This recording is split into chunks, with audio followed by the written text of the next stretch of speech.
السلام علیکم، welcome to our channel بیا اور مالا۔ کہانی سے پہلے if you are new on our channel and you haven't subscribed yet تو ہمارا چینل بیا اور مالا سبسکرائب کیجیے and do not forget to press the bell icon. یہ میری شادی کی کہانی ہے جو مجھے کسی بھی طرح ایک فلمی کہانی سے کم نہیں لگتی۔ یہ 4 سال پہلے کی بات ہے جب میں ایک روز ایک بڑے مال پلازا میں کچھ خریدنے کے لیے اپنی پرانی ملازمہ کے ساتھ گئی تھی۔ خریداری کے بعد جب رقم کی ادائیگی کے لیے کاؤنٹر پر گئی تو دیکھا ایک نوجوان جو بہت خوبرو تھا اور کوئی امیر زادہ ہی لگ رہا تھا مجھے غور سے دیکھ رہا تھا۔ میں نے رقم ادا کی اور جب تک میں وہاں کھڑی رہی وہ مجھے بغور دیکھتا رہا۔ میں اس کے طرف توجہ دیے بغیر شاپنگ سینٹر سے نکل آئی۔ پھر اگلے 10 دن میں کچھ یوں ہوا کہ مجھے وہی لڑکا 4-5 بار نظر آیا، کبھی میرے گھر کے باہر، کبھی کالج کے باہر تو کبھی کسی شاپنگ سینٹر میں۔ اس کو اتنی بار اپنے ارد گرد دیکھ کر مجھے تھوڑی گھبراہٹ محسوس ہونے لگی۔ سوچنے لگی کہ ابو سے اس بات کا ذکر کروں۔ انہی سوچوں میں بیٹھی، شام کا وقت تھا اور میں ٹی وی دیکھ رہی تھی کہ فون کی گھنٹی بجی۔ ملازمہ نے فون اٹھایا۔ اس نے کہا، بی بی صاحبہ آپ کا فون ہے۔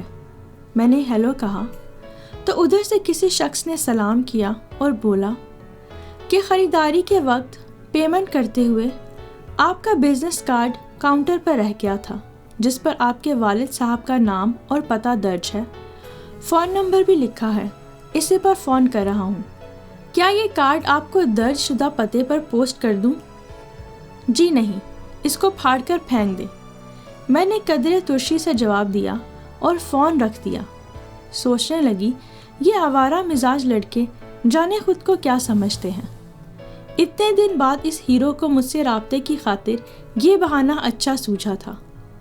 ڈر تھا کہ اب یہ کہیں میرے پیچھے ہی نہ پڑ جائے، لیکن خدا کا شکر ہے کہ اس کے بعد اس نے دوبارہ فون نہ کیا اور خوش قسمتی سے مجھے کہیں باہر بھی نظر نہ آیا۔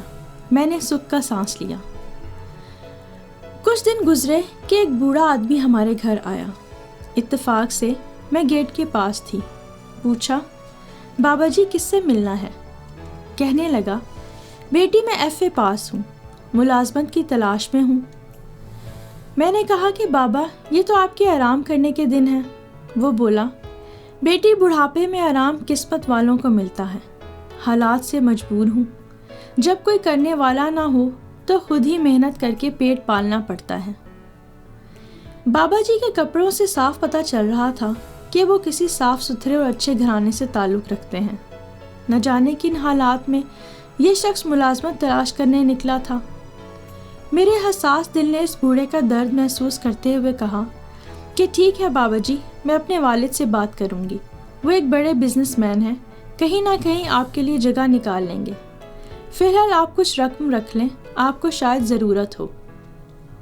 میں نے ملازمہ سے پرس لانے کو کہا تو بابا جی نے منع کر دیا کہ نہیں بیٹی، آپ کا شکریہ، میں رقم نہیں لوں گا، مانگنے نہیں آیا، ملازمت مل جائے یہی آپ کی مہربانی ہوگی۔ ابھی یہ بات ہو ہی رہی تھی کہ ہمارا چوکیدار آ گیا۔ اس نے بابا جی کو دیکھا تو انہیں وہاں سے بھگانے کی کوشش کی۔ میں نے اسے منع کر دیا اور بابا جی سے کہا کہ آپ کل شام کو آ جائیے گا، میرے والد صاحب آپ سے مل لیں گے اور اگر ان کے پاس کوئی جگہ ہوئی تو وہ ضرور آپ کو نوکری دے دیں گے۔ وہ دعائیں دیتا ہوا وہاں سے چلا گیا۔ شام کو ابو آئے تو میں نے اس بوڑھے شخص کا ذکر کیا۔ والد صاحب نے دل جمی سے میری بات سنی، ہمیشہ کی طرح میرے چہرے کے تاثرات دیکھے، پھر بولے، ٹھیک ہے، کل شام کو مل لوں گا اور کہیں نہ کہیں دفتر یا فیکٹری میں جگہ نکال لوں گا۔ اگلے روز شام کو مقررہ وقت پر بیل ہوئی۔ والد صاحب گھر پر تھے۔ چوکیدار نے بتایا کل والا بوڑھا شخص آیا ہے۔ والد نے کہا اس کو اندر لے آؤ۔ سفید لباس میں باریش بزرگ چہرے پر شرافت لیے اندر آئے۔ ابو نے ایک نظر میں پہچان لیا کہ اچھے خاندان کا ہے۔ 2-4 باتیں کر کے کہا کہ بابا جی مجھے اپنے بنگلے کے باہر اور باغ کی دیکھ بھال کے لیے ایک آدمی چاہیے۔ اگر آپ اس بات پر راضی ہیں تو دن میں 3 یا 4 گھنٹے آپ اس کام کے لیے ہمارے گھر آ سکتے ہیں۔ اس کی میں آپ کو معقول تنخواہ دوں گا۔ بابا جی نے حامی بھر لی۔ ابو نے ان کا شناختی کارڈ مانگا اور پوچھا کہ کون کون ان کے گھر رہتا ہے۔ انہوں نے بتایا کہ ان کا ایک بیٹا ہے، بیوی نہیں ہے۔ ایک بیٹی تھی 7 برس کی جو کرنٹ لگنے سے فوت ہو گئی۔ اپنی بیٹی کے بارے میں بتاتے ہوئے ان کی آنکھوں میں آنسو بھر آئے۔ بزرگ کے دکھی ہونے پر میں بھی آپ دیدہ ہو گئی، کیونکہ میں نے بھی ماں کی جدائی کا درد سہا تھا۔ ابو نے میری خاطر دوسری شادی نہ کی تھی۔ وہ مجھے بے حد عزیز رکھتے تھے۔ انہوں نے ہی میری پرورش کی تھی۔ میری والدہ سے ان کی محبت کی شادی تھی۔ سارے خاندان کی مخالفت کے باوجود اپنی پسند کی لڑکی سے شادی کی، جس میں ان کے والدین، بہن اور بھائیوں نے شرکت بھی نہ کی تھی۔ میری ماں نے مجھے جنم دیا تو اس کے بعد ابو سے ان کا جھگڑا رہنے لگا۔ بالآخر معاملہ طلاق پر ختم ہو گیا۔ میری ماں بھی ایک امیر گھر کی عورت تھی۔ ان دنوں میں صرف 9 ماہ کی تھی۔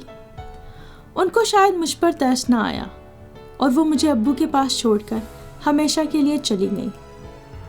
ان کے جانے کے بعد والد صاحب نے مجھے ایک بے سہارا ادھیڑ عمر عورت کے سپرد کر دیا جو پہلے سے ابو کے گھر ملازمہ تھی۔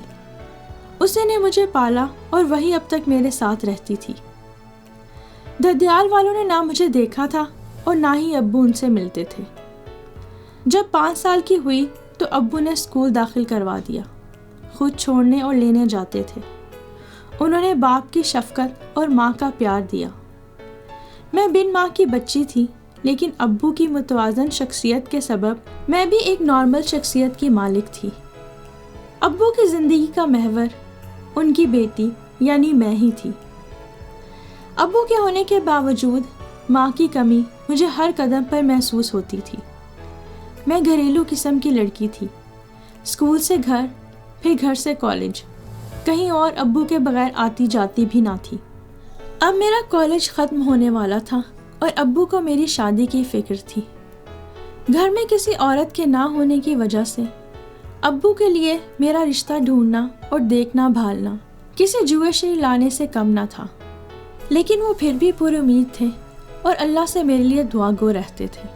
میں اس معاملے میں لاپرواہ تھی۔ مجھے شادی کا کوئی خاص شوق نہ تھا اور میں اس لیے اس معاملے سے بے فکر تھی۔ بہرحال عظیم بابا اگلے دن سے ہمارے گھر کام پر آنے لگے۔ بعض بزرگ اتنے شفیق اور مہربان ہوتے ہیں کہ ہر عمر کے بچوں کے ساتھ گھل مل جاتے ہیں۔ میرا بھی بابا جی کے ساتھ دل لگ گیا تھا۔ وہ جب بھی باغ کی صفائی ستھرائی کر رہے ہوتے، میں ان کے پاس پہنچ جاتی۔ وہ کچھ وقت میرے ساتھ باتیں کرتے، مجھے ان کی باتیں اچھی لگتی۔ وہ نیکی اور بھلائی کے بارے میں باتیں کرتے اور مجھ سے بھی میرے نظریات جاننے کی کوشش کرتے۔ میں ان سے خوب ڈھیر ساری باتیں کرتی، اپنی پرانی، نئی اور کالج کی تمام سہیلیوں کی۔ ان کے آنے سے یوں لگتا تھا جیسے ہمارے گھر کے مردہ ماحول میں کوئی توانا اور نیک روح آ گئی ہے۔ ماں کی غیر موجود ہونے کے احساس سے جو گھر خالی خالی لگتا تھا، وہ مجھے اب بھرا بھرا محسوس ہوتا تھا۔ ابو کے اس فیصلے پر میں خوش تھی کہ انہوں نے ان کو فیکٹری میں ملازم رکھنے کے بجائے گھر میں ہی کام دے دیا تھا۔ 1 مہینہ گزر گیا۔ آہستہ آہستہ بابا کی حیثیت ہمارے گھر کے ایک فرد کی سی ہو گئی۔ ان کے ذمے کوئی خاص کام تو نہیں تھا، لیکن انہوں نے خود ہی کافی کام سنبھال لیے۔ خاص طور پر وہ ہمارے گھر کی نگرانی کے فرائض انجام دینے لگے۔ اب کبھی کبھی 2-3 گھنٹوں کی بجائے وہ 6-7 گھنٹے ہمارے گھر رہتے۔ میں جلد بابا سے مانوس ہو گئی۔ وہ مجھے تو پہلے دن سے ہی اچھے لگے تھے۔ ان کو یہ فکر رہتی تھی کہ میں نے کچھ کھایا کہ نہیں۔ ایک ماں کی طرح میرا خیال رکھتے تھے۔ وہ کھانا پکانے سے بھی شغف رکھتے تھے، اس لیے ایک دن میں ان کو کچن میں بھی لے آئی۔ کہتے تھے کہ بیٹی کچن کو نوکروں پر نہیں چھوڑنا چاہیے، اپنا کھانا خود اپنے ہاتھ سے پکانا چاہیے۔ وہ اپنا کھانا خود بنانا پسند کرتے تھے۔ میں حیران تھی کہ ان کو طرح طرح کی ڈشز بنانی آتی تھیں۔ کچن کو صاف ستھرا رکھتے۔ ان کی دیکھا دیکھی میں بھی کھانا پکانے میں دلچسپی لینے لگی۔ ابو میری خوشی میں خوش تھے۔ اب میں جہاں جاتی بابا کو بھی ساتھ لے جاتی، شاپنگ کے لیے اور کبھی کسی کلاس فیلو کے گھر۔ میں جب تک وہاں رہتی وہ گاڑی میں بیٹھے رہتے۔ والد صاحب کو پسند نہ تھا کہ میں نوجوان ملازموں کے ساتھ کہیں جاؤں، تبھی گھومنے پھرنے کی بجائے میں زیادہ گھر میں ہی رہا کرتی تھی۔ اب بابا جی کے آ جانے کی وجہ سے مجھے گھومنے پھرنے کی بھی تھوڑی بہت اجازت مل گئی تھی۔ وہ ڈرائیور کے ساتھ گاڑی میں باہر ہی بیٹھے رہتے اور میں اپنی سہیلی کے ساتھ مل کر واپس آ جاتی۔ بابا جی کے ہمراہ جانے سے مجھے بالکل بھی الجھن نہیں ہوتی تھی، بلکہ سکون محسوس ہوتا تھا۔ ان کی شخصیت ہی ایسی تھی، تحفظ کا بھرپور احساس ملتا تھا۔ میں اس بات پر کبھی کبھی کافی حیران بھی ہوتی تھی۔ اسی طرح 3 ماہ گزر گئے۔ ایک روز میں اچانک ڈرائنگ روم میں گئی، حیران رہ گئی کہ بابا جی ابو سے گھر جانے کی اجازت طلب کر رہے تھے۔ 3 ماہ گھر رہ کر انہوں نے ہمارے گھر ہی نہیں بلکہ دلوں کا نقشہ بھی بدل دیا تھا۔ ان کے جانے سے سب سے زیادہ میں اداس تھی، لیکن انہوں نے جانا ہی تھا۔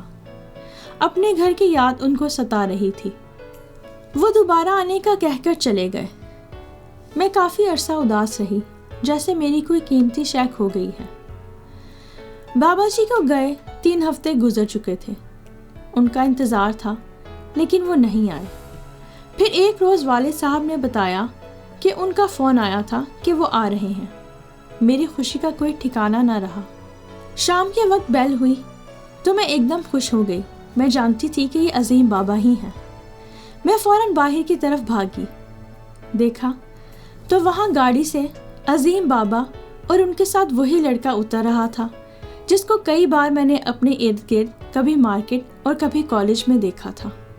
بابا جی اپنے بیٹے کے ساتھ کھڑے تھے اور میں پھٹی ہوئی آنکھوں سے حیرت کے سمندر میں غوطہ زن تھی۔ اب آتی ہوں اصل قصے کی طرف۔ عظیم بابا کا پورا نام اعظم ملک تھا اور بیٹے کا نام اورنگ زیب ملک تھا۔ اورنگ زیب نے مال پر شاپنگ کرتے ہوئے مجھے پہلی نظر دیکھا تو پسند کر لیا۔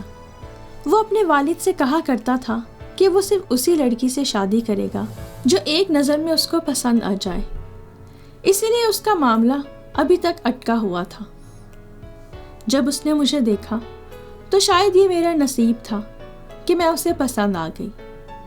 جب اس نے میرے بارے میں اپنے باپ کو بتایا تو اعظم ملک نے کہا کہ میں بھی جب تک لڑکی کا خاندان اس کا چال چلن نہ پرکھ لوں تو میں تمہاری شادی اس سے نہیں کروں گا۔ اصل میں انہوں نے خود یہی غلطی کی تھی۔ ایک نظر لڑکی کو دیکھا، دل کو بھا گئی اور بغیر سوچے سمجھے شادی کر لی تھی۔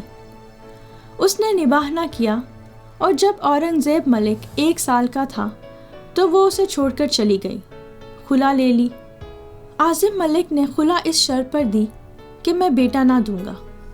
اب وہ اپنے اکلوتے بیٹے کی شادی کے معاملے کو اس کے جذباتی پن اور نا تجربہ کاری کے بھینٹ چڑھنے نہیں دینا چاہتے تھے۔ باپ کا موقف سن کر ان کی شرط اورنگ زیب نے مان لی۔ مانا تھی کہ لڑکی کو دیکھنے پرکھنے ہمارے گھر بار آتی۔ پس باپ نے ملازم کا روپ دھارا اور اللہ نے جوڑی ملانی تھی تو ان کا رستہ آسان ہو گیا۔ یوں ہمارے گھر رہ کر انہوں نے میری عادات و اطوار کا مطالعہ کر لیا۔ وہ پہلے سمجھے تھے کہ میں ایک امیر آدمی کی اکلوتی لڑکی ہوں، آزاد خیال اور خود سر ہو سکتی ہوں۔ ماں کے بغیر گھرداری کی تربیت بھی نہ ملی ہوگی۔ عظیم بابا کے خیال میں عموماً ایسے گھر کی لڑکیاں اچھی بہو ثابت نہیں ہو سکتی اور نہ ہی اچھی بیوی۔ وہ بیٹے کی شادی کو کامیاب اور گھر کو آرام و سکون کا گہوارہ دیکھنا چاہتے تھے۔ کہتے ہیں کہ سانپ کا ڈسا رسی سے بھی ڈرتا ہے۔ ادھر میری طرف ابو کا بھی ایسا ہی کچھ معاملہ تھا کہ محبت کی شادی کر کے پچھتانا پڑا تھا، جبکہ عظیم بابا کو گمان تھا کہ اورنگ زیب اور مجھ میں کہیں فون پر محبت والا ڈرامہ نہ چل پڑا ہو۔ ادھر ابو کو میری ذمہ داری سنبھالنی پڑی تو معلوم ہوا کہ بن ماں کی بچی کی پرورش کتنی کٹھن ہوتی ہے۔ دوسری شادی بھی میری خاطر نہیں کی۔ اگر آیا اماں نہ ہوتی تو نہ جانے میرا کیا حشر ہوتا۔ جب عظیم بابا، جو کہ اصل میں اعظم ملک تھے، انہوں نے تمام احوال بتا کر ابو سے معذرت طلب کی اور مدعا بیان کیا تو والد صاحب نے چند دن سوچنے کی مہلت مانگی۔ ان کے بیٹے سے ملے اور ملنے کے بعد ہاں کر دی۔ یوں میری شادی عظیم بابا کے بیٹے اورنگزیب سے ہو گئی۔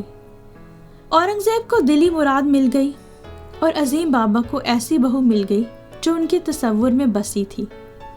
اوہ، میں آپ کو یہ بتانا تو بھول ہی گئی کہ جس مال میں اورنگزیب نے مجھے دیکھا تھا اور پسند کیا تھا، اس مال کے مالک اعظم ملک یعنی میرے سسر ہی ہیں۔